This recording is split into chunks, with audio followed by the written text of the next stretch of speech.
This is Lake Holon, guys, also known as the crown jewel of the south. Tara guys, samahan niyo po ako paano namin narating ito. Let's go!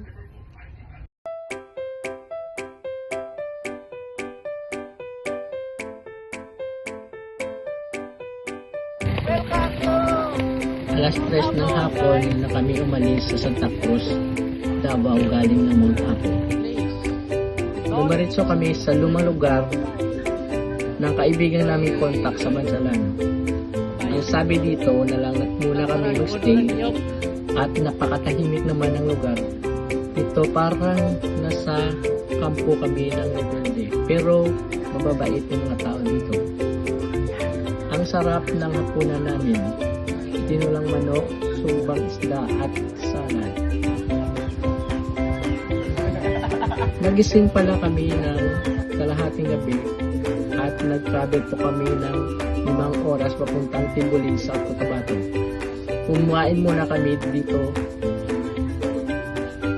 ng breakfast at naghintay sa tourism office para mag-landing. Ang ganda ng terminal building nila dito. Ang ayos ng pagkagawa at malinis. Ganda ng terminal nila. Mga 1 oras ang biyahe papuntang Jampo ng Lake Holon.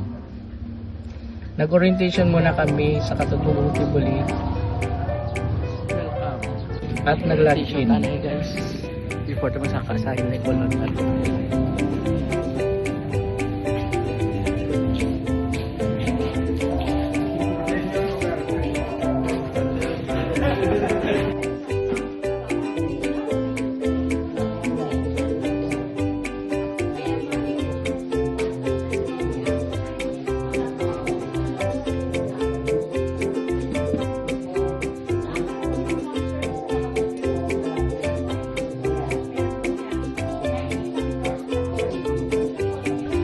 Sumakay pala kami ng abal-abal ng 15 minutes papuntang Kalawang jump off.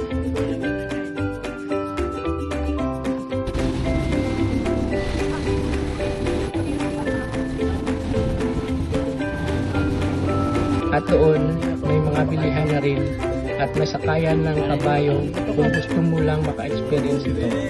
Ayos. So nag-hike na lang kami para mapila ko ang train papunta doon.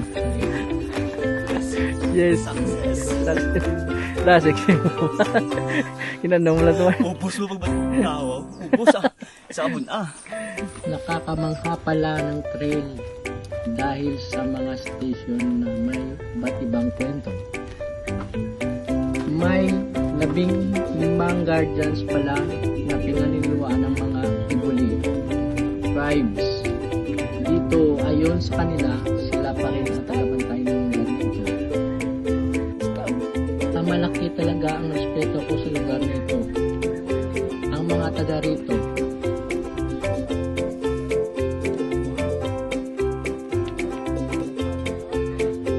may nadaanan pala kami nagbibintana ng tilapia.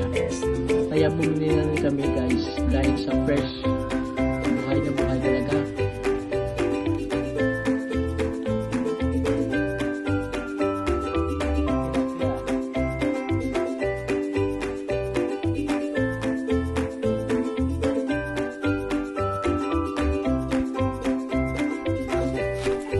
Uy! The best? Go kami here. Ayos, ayos. Go kami here. So ito na guys, narating na namin yung panyag na view deck. At tanaw mo sa ilalim ang napakagandang lawa na kulay berdeng asol ang tubig.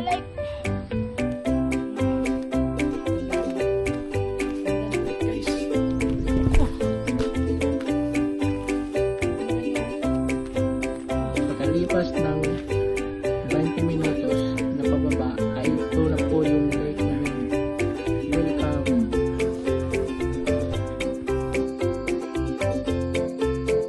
Napakaganda talaga yung tanawin dito sa Lake Holon. At pag pumunta kayo dito guys, huwag niyong palampasin na pumunta rin sa outlet. Ito yung labasan ng tubig. Pwede kayong maligo.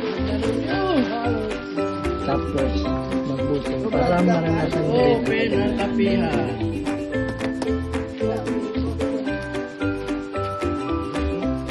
Siguradong babalik-balikan ko ito. Kung may oras lang, kasama ko yung anak asawa ko para sulit. Salamat sa mga taga-Tibuli at kay Baksalang Kalikasan.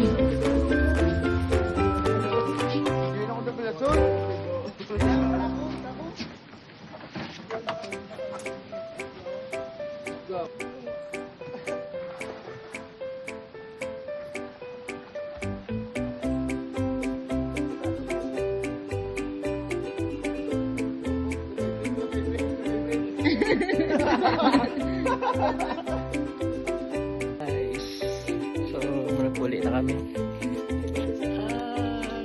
Marami ka dyan.